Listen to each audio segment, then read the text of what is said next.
இன்றைக்கி நம்ம பார்க்க போகிற ரெசிபி வந்து அவல் பாயசம் எப்படி ரெடி பண்ணுறதுன்னு பார்ப்போம். ஸ்டவ் ஆன் பண்ணி அதில் ஒரு பாத்திரத்தை எடுத்துக்கலாம். இதில் 1 டேபிள் ஸ்பூன் போல் நெய் ஊற்றி 1 கப் அவல் போட்டு இதை நல்லா ரோஸ்ட் பண்ணிப்போம். இது போல் நல்லா வறுபட்டதுக்கு அப்புறமா 1 லிட்டர் வந்து பால் ஊற்றிக்கலாம். நான் வந்து ஃபுல் க்ரீம் மில்க் தான் யூஸ் பண்ணிக்கிறேன்.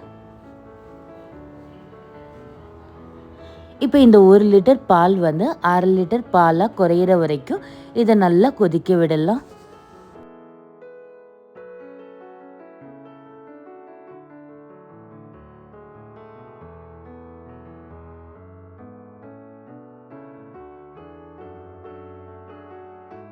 பால் வந்து நல்லா கொதி வந்து நல்லா திக்காக இருக்குது.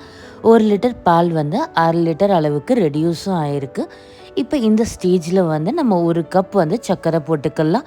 உங்களுக்கு ஸ்வீட்னஸ் எவ்வளோ தேவையோ அதுக்கு தகுந்த மாதிரி நீங்கள் சர்க்கரையோட அளவை வந்து முன்ன பின்ன மாற்றிக்கோங்க. நான் வந்து 1 கப் சர்க்கரை தான் போடுறேன். அதை நல்லா மிக்ஸ் பண்ணி விட்டுட்டு ஒரு 1/4 டீஸ்பூன் போல் ஏலக்காய் தூள் ஆட் பண்ணிக்கலாம். இப்போ இதை நல்லா மிக்ஸ் பண்ணி விட்டுப்போம். அவல் பாயசம் வந்து ரெடி ஆகிடுச்சு. இப்போ ஸ்டவ் ஆஃப் பண்ணி எடுத்து வச்சிடலாம். அடுத்தது ஒரு சின்ன இழுப்புக்கரண்டி எடுத்து அதில் 1 டேபிள் ஸ்பூன் நெய் ஊற்றி ஒரு 5 முந்திரி பருப்பு போல் உடச்சி போட்டுக்கலாம். இதை நல்லா வறுத்துட்டு இதை வந்து அந்த அவல் பாயசத்தில் போட்டு நல்லா மிக்ஸ் பண்ணி விட்டுப்போம்.